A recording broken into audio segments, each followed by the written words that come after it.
What I like to tell people is I'm an accidental data scientist. Okay. Okay, And okay. let me tell you why. Right. Hey everyone, welcome back to Think Big with AI podcast. With your support, we are aiming to become the number one data science podcast in the world. And I hope you enjoy today's episode.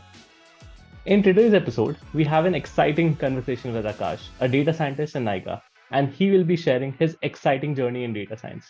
Hey Akash, hi. Thanks for doing this on a weekend. And everybody would like to know more about you and your journey into data science domain.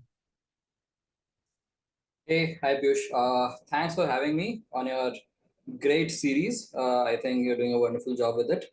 And yeah, I think weekend is a good time to do this, right? Exactly. Also to catch up with friends. So Exactly. okay, thanks again. Hi folks. I'm Akash. I work as a data scientist at Nika. And in today's call, we'll be going through a bunch of questions that Piyush has for me. So looking forward to it. Sure. Okay. So let's dive directly into it.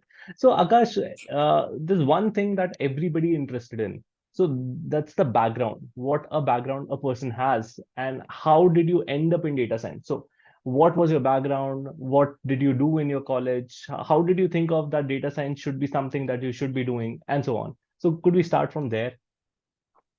Sure, sure. I think that's an interesting question. What I like to tell people is I'm an accidental data scientist. Okay. Okay. And Okay. let me tell you why. Right. So back when I was in school, I was really interested in science. I never liked the maths part a bit. Right. So maths to me is a little meaningless if it doesn't have a story. Right. I don't like calculations otherwise, but I used to like those word problems that we had in school. As I went into college, I grew a lot into physics. I didn't like maths at all, and hence I didn't excel per se in my engineering degree. Right. But then I think I was in my seventh semester when I landed an internship through the PS program that Mm-hmm. BITS Pilani has. Mm-hmm. Uh, right. At Swiggy. So till then, right, I had totally given up on science as a background or as a career opportunity for me, and I had made my mind that I'll do something into business development or some non-tech role. Right, I was looking for those kind of roles when I ended up at Swiggy. Right. And I when I joined Swiggy as an intern, I did start as a business analyst over there, right? But what happened is this was back in 2017, right? Swiggy was just new, right, with a very new data science team. I think just 6 or 7 folks. Mm-hmm. Just for context, it grew up to around 60 plus data science team in 2020, I guess, right? So yeah, it basically it was a new team back then, and it came out as an opportunity for me to also explore a little from business analyst into data science projects, and that is where I found a lot of fascination. Right. It was a good mix for me where I got to use my understanding of storytelling and understanding maths with that context, right? Mm-hmm. That is where I really liked it. I think there were two interns before me, Vatsal and Aman, Mm-hmm. at Swiggy, Mm-hmm. and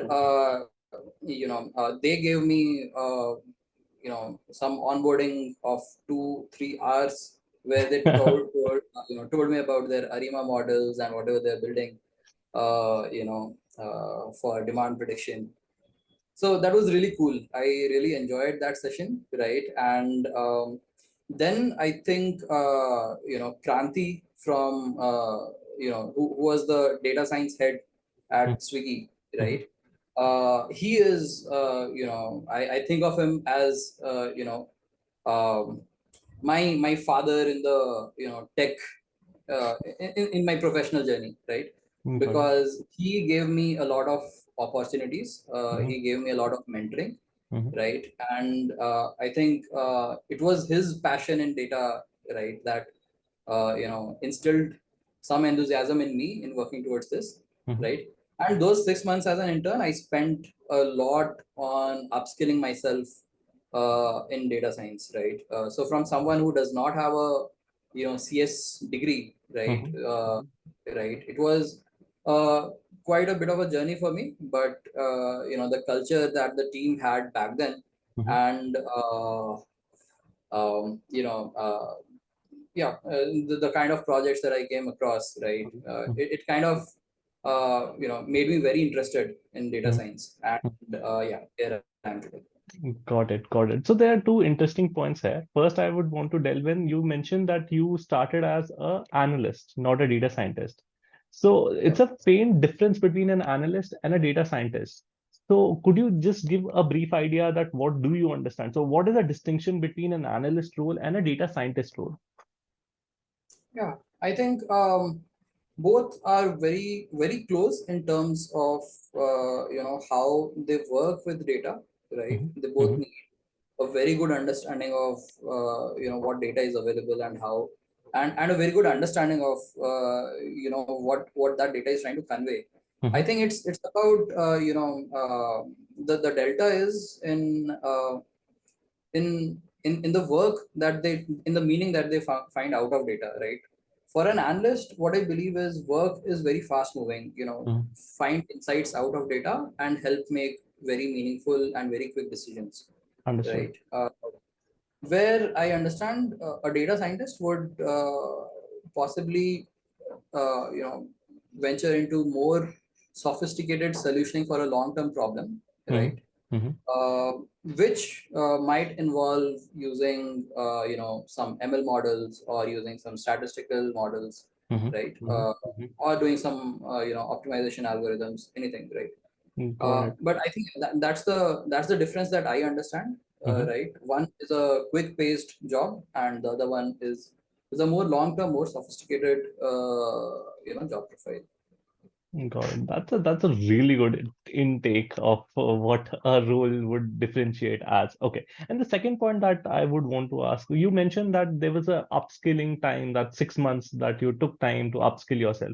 So in general, what do you think is the most important skill for somebody who wants to be in the data science domain? It could be from a data scientist perspective, it could be from a maybe data engineer perspective or an analyst perspective.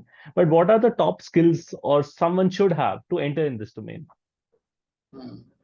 I think that the answer to this question has been changing over time, right? Exactly. I think back when I started, a good understanding of statistics, Mhm, a good mhm, under, a good understanding of Python, mhm, and uh, you know again, like of machine learning, right? These mhm, three were crucial, mhm, so that you can move into data science, right? I think as time has progressed forward, data science has become more of a programmatic challenge than a mathematical challenge, right? mhm. Yeah, While there are still people, the field is evolving because there are people who are still working on the statistics domain, on the maths part, right? yeah. That is how we are moving forward into it. Mhm, But I think the more practical jobs that we see day to day are about applications of data science, right? Which has been simplified a lot today, right? mhm, mhm, And you can be very good at programming and have you know sufficient just sufficient ML knowledge, right? mhm, And um, yeah, and I think that would be a good starting point for you as a data scientist. And I think most of the stats part, right, mhm, mhm. is something that you can learn as you come across different problems, because statistics is something which is very wide, Yeah, right? yeah. The programming part is something which is very repetitive. You can start with it, Mhm, start solving some problems, and you'll come across, different statistical concepts, right? There will be a time when you do A/B experiments, and you'll need to know, okay, this is how we do hypothesis tests, mhm, right? mhm, mhm, But I think what I see is many folks today, they jump into the stats part, and right, they block themselves out, right? They never are able to, you know because again, like that's my perspective, that I do not understand maths without examples, right? So Exactly, unless I'm exactly. working on a problem, right, I can't interpret what's going on in the statistics part and the maths part. So Yeah, that's for yeah. me, Okay. my this. And that's a very good take that you can actually start. So the focus can slightly shift. So the things that you can actually take up very quickly or you can skill up very quickly would be the programmatical part because that would be there. So you can just quickly do that. And on the theoretical concepts, you can keep on building as you go. So if you're working on a Exactly. domain, you know exactly what you would want to solve, and then you can start studying on those lines. That's a really good point. Yeah, I think that is more important if you're looking out for a job, right? If you have Hmm. decided that this is what you want to do, if you want to be in the academia, right, Hmm. Hmm. then the focus is totally ulta, right? Very, yeah, very There, different. then you have the stats part, which is the heavyweight for you, right? You have to be very good at it. Exactly, exactly. Okay. So Akash, with this, let's come to the second part of the interview or the episode, we say. So, in this episode, the second part is very crucial because everybody is interested in that, and that is the interview process. What kind of interview process you faced, or what kind of interview processes are there? How did you prepare for it? How many rounds are there? And what would be your suggestions for somebody who's preparing for an interview? Understood. So yeah, I recently gave a bunch of interviews, so I think I can tell from my recent experience. Mhm. Um, So I think usually what you would come across are around 4 to 5 rounds, right? Okay, okay. You would have a problem solving round. Hmm. You would have an ML depth round, Hmm. right? You will have you know uh, a resume round. Sorry, that is the first one that you have, right? Okay. ML depth, ML breadth, and I think one coding round, right? Hmm. So these are the 5 rounds that you usually come across, Hmm. right? So your resume round and the problem solving round, right? These two are usually with a person higher up in the order, maybe the hiring manager, Hmm. right, or some data science manager, right? Got it. Who would be reviewing your resume with you, understanding the problems that you worked on, right? Hmm. And problem solving again, like is a big part of data science, right, where you have all working problems and you have to translate it into a mathematical formulation, right? Understood. Understood. Right. So those are the two interviews that you have usually with a hiring manager or data science manager, right? Hmm. Hmm. Then I think there's a coding round, right? This is something that most of the kids today will excel at, right? This is one part where I struggle, Hmm. right? Because again, like I'm not coming from a CS background, right? Hmm. So all the DSA part, etc., is a challenge that I have to take up every time I have to prep for an interview, right? Hmm. But the good part is, what I've seen, these coding rounds are not proper, software engineering coding rounds. These have a good mix of, mathematical intuition embedded into the coding problems, right? Okay. Okay. Uh, right. I think, yeah, if you apply your understanding of mathematics, right, you Hmm. can simplify many of those coding problems. I think one interesting one that I got recently Hmm. was, let's say you have a sorted array Okay. X, right? Okay. Hmm. X1, X2, X3 are sorted. Hmm. Hmm. You are given an equation ax square plus bx plus c that is equal Hmm. to y. Okay. Now you have to basically write a function, right, which computes, another sorted array, Hmm. capital Y, Hmm. which contains the value of this function ax square plus bx plus c, Hmm. right, in a sorted order corresponding to the array x that was given, Got it. right? Hmm. Now, the mathematical intuition that you can use is, what you need to do is from this x, right, you need to find that point where, y is minimum, Hmm. right? Hmm. Hmm. If you find that, you can then break that array into two, Hmm. right? Hmm. Compute the function ax square plus bx plus c for each of them, Hmm. right? And then you can just flip one of the the second array and then just merge them, Hmm. right? Hmm. That's as simple as it gets, Hmm. right? Hmm. Um, So you see, it's not a very big DSA problem if you More on the apply mathematical. your Yeah, mathematical intuition into it, yeah, yeah. right? Some part of So linear algebra mixed with it. Yeah. yeah. So you can look out for problems like them, right? Mm-hmm. Um, the ML depth and ML breadth rounds, right? Mm-hmm. These are two very interesting rounds, and I think this depends. Your preparation for these rounds should depend on two things. Mm-hmm. One, what you have put in your resume. What you are calling yourself an expert of, right? Got it. That is Mm-hmm. where your interviewer will focus. Mm-hmm. Second, you should understand who your interviewer is, right? You can ask your HR Mm-hmm. to who is going to interview for you for these rounds, Mm-hmm. right? And possibly look up their profiles and see if there are any blogs that they've written, because most of these rounds are also, they also have a personal bias, right? That what is Exactly. correct, what is the right approach, what is the right thing, and Mm-hmm. also the kind of questions that They might they might ask you, come across. Yeah, right, will be based on their own experiences. exactly. So yeah, I think look them up, understand who your interviewer is and prepare accordingly. I think this will widen, narrow down the big, array of things that you have to understand in ML to prepare for these interviews. Exactly. That's a trick, to be honest, that you should always go and check up your interviewer if you have the chance. And at least you will have some preparation ready for that specific questions that might arise. Exactly, exactly. And if nothing else, right, you should at least read up, the tech blogs that these companies write. Mhm, mhm. They are a gold mine, right? And you can impress your interviews by showing them that you already understand their business problems and the things that they're working with. Exactly, So exactly.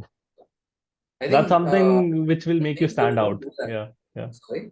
That will make you stand out from other candidates. Exactly. Yeah, yeah, yeah. Exactly. And I've seen in the past interviews that I have taken Mhm, where I have advised some people, mhm, let's say I took the coding round, right? mhm, And I pushed that person forward.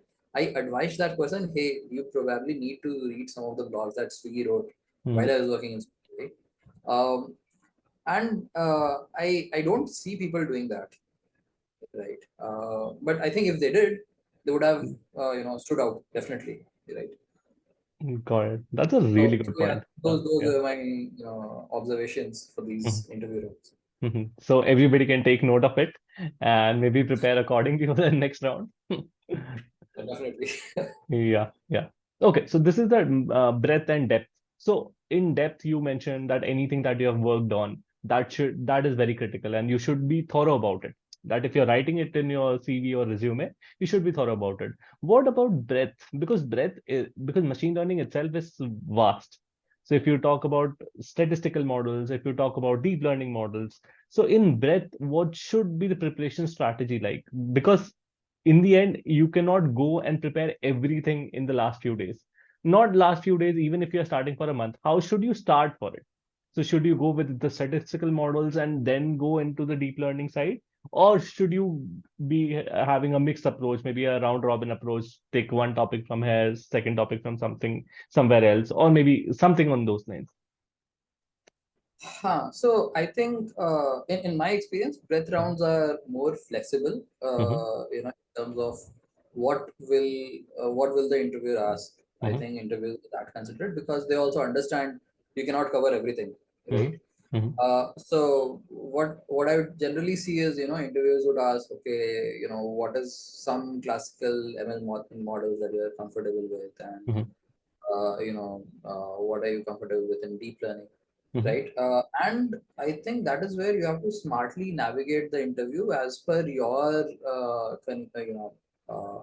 your confidence into what things you understand best, Mm-hmm. right? Do Mm-hmm. not let the interview stray into directions that you do not completely understand, right? Just because you wanted to make one more point, right? You might just spoil it for yourself. Exactly, exactly. So That's a I really think, good point. Yeah, yeah. yeah. So you can be very very thorough about things that you understand, right? Mhm, Someone asks you, talk about a classical ML model that you understand well, mhm, right? I would probably go ahead and say, a random forest, right? Which is not very simple, like a linear regression or a decision tree, Mhm. right? But not as complex as a GPT, right? GBD. Yeah.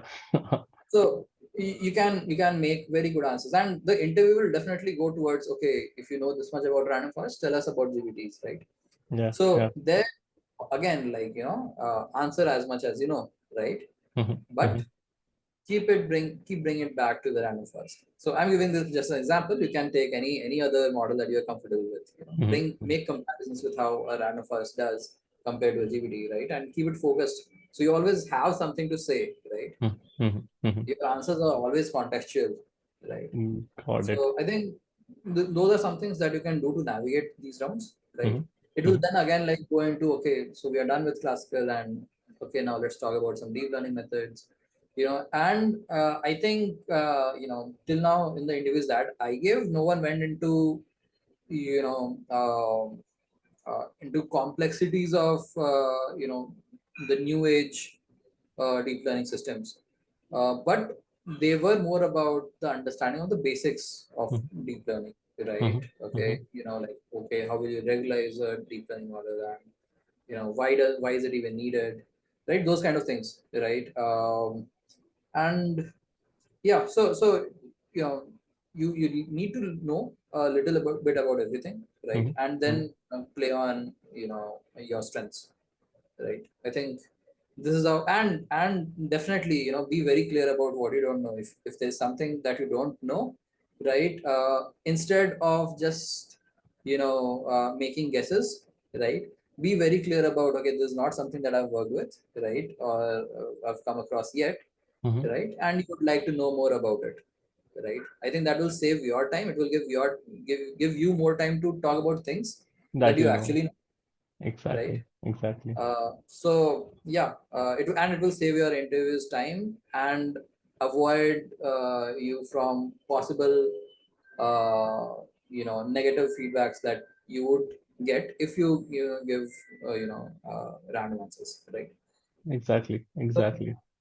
yeah, That's so a those that's are address really points. good point. Okay, just one thing to add in this part is because you mentioned interview rounds, was there any round like a case study round that you encountered or something on those lines? Maybe a business case study. So there are two ways in which this is done, right? Mm-hmm. One happens during your problem solving rounds, right? Mm-hmm. Mm-hmm. There are also cases where companies give you take home assignments, right? Mm-hmm. You can solve them. Mm-hmm. For me, I only had these problem solving rounds, right? Mm-hmm. Mm-hmm. Where I was given a particular problem from what they are working on, and it was an open-ended discussion on how I would solve it if I was given this project. Mm-hmm. And Got it. fortunately for me, in my interview with Naika, right, Mm-hmm. Funny, who is my current manager, wonderful man. So he asked me about the same problem that I'm working on today, right? Mm-hmm. He asked me the approach that I would take, and that's the same approach that I'm using today.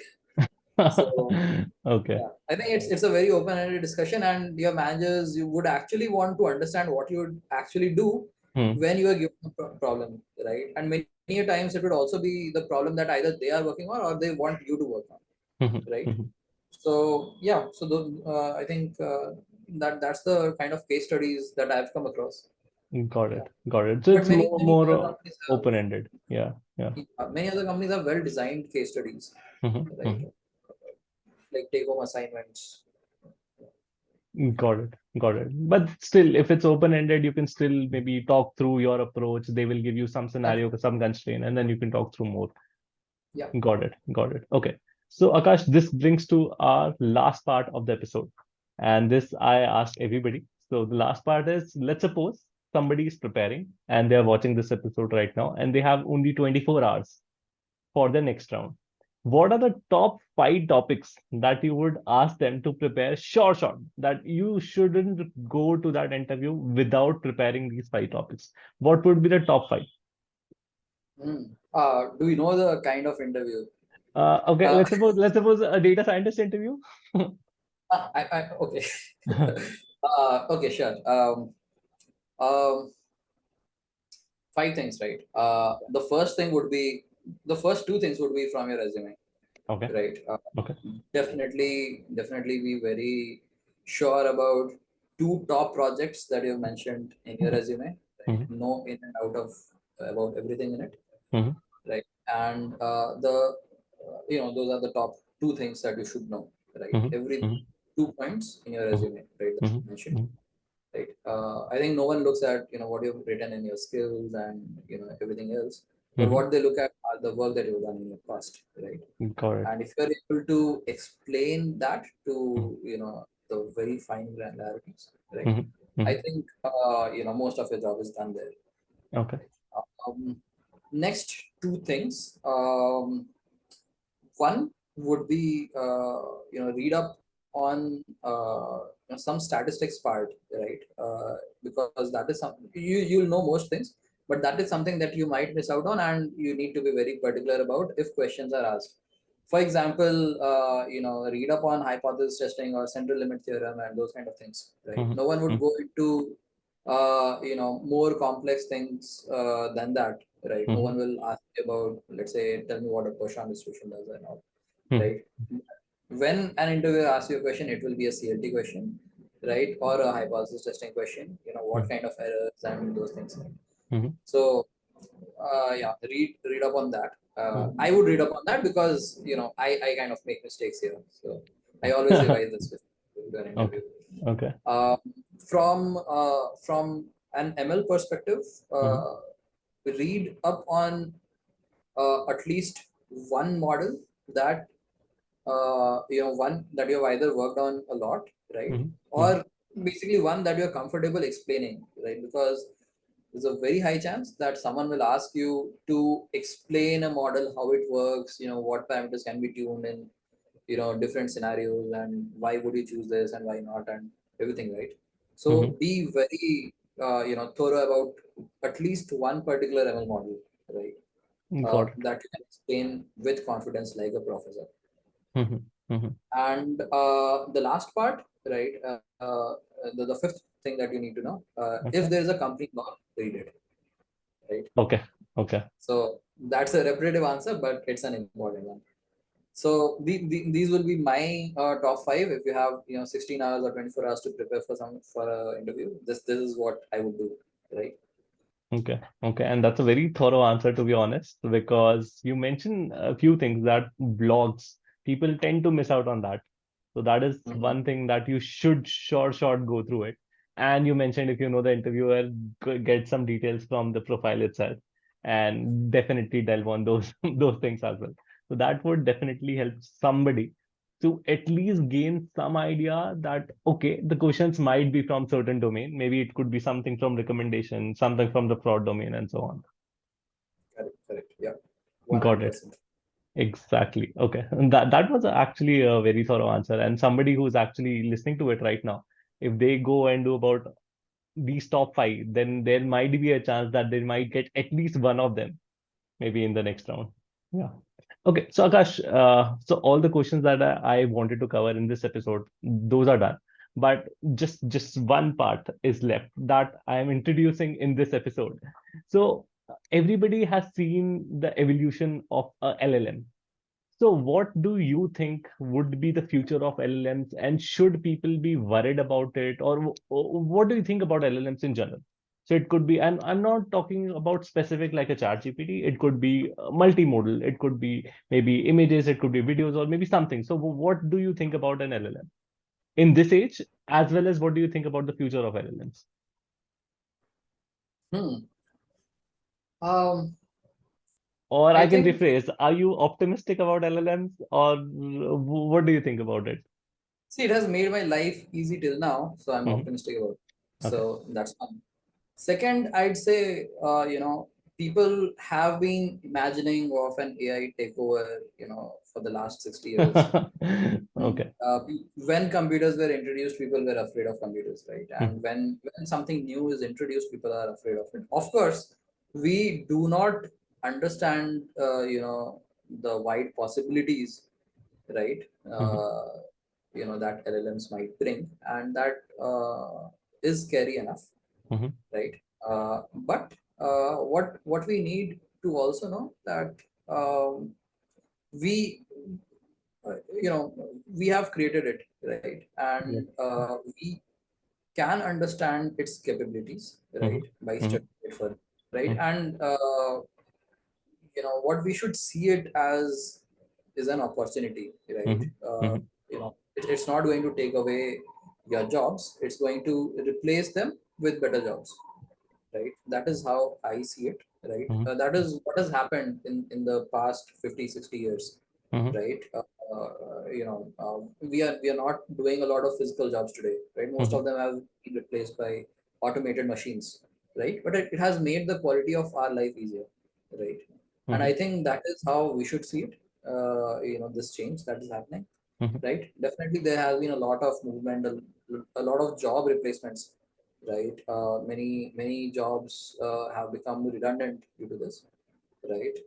But this will bring a change, I think, in the next 4 or 5 years, where newer opportunities will come up, and we'll learn about them in the next 2 years, right? So yeah, what you should see it as, a new bag of opportunities coming where no one has skilled themselves up yet, and they'll Mhm. appear in the next 2 years, and you can go out and grab it, right? So that is how we can see it. And yeah, if it is going to doom us one day, it will doom us. Then, but why worry? We can't stop this change from happening, right? Exactly. This Exactly. is going to move forward. Mhm. There's nothing stopping it. Yeah, we can be optimistic about it.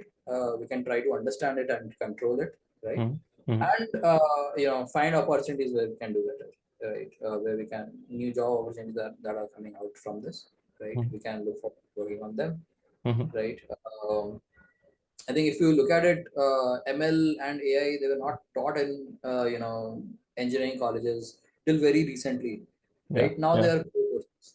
So Mhm. similarly, new core courses will come out, and there will be LLMs and related subjects that people will take, and they'll become experts in those fields, right? Mhm. Mhm. Mhm. So yeah, I think that change is already happening, right? The new kids that come out of college, they are very proficient with the new age deep learning techniques that we have to upskill ourselves on, Mhm. right? Mhm. Mhm. So I think, yeah, it would just be newer opportunities replacing older ones, right? But it will definitely open more doors. Got it. Got it. That's a really good answer, and a very different perspective as well, that it would replace the newer jobs with better jobs. So it's something that you can actually be positive about, that you can actually upskill yourself for those jobs, because that would be very new in the market. So if you're upskilling right now, you would be the best in your field maybe in an year or so. Got it. Okay, so that concludes today's episode, Akash. Thanks for doing this again, that too on a weekend. So yeah, and I hope maybe in future, if you're doing something of your own, maybe if you're having a research paper, or maybe you're doing something or on the research side, we'll have you again on the episode where you can share your perspective at that moment of time and tell the audience as well as college students, because a lot of college students would be interested in watching. So telling them that what you're currently doing at that moment of time. But thanks for doing this, and I hope we definitely have you again on this show in the future. Yeah, thanks for having me, and looking forward to another episode with you in future. Sure. Thanks, Akash. Yeah, thanks. Thank you.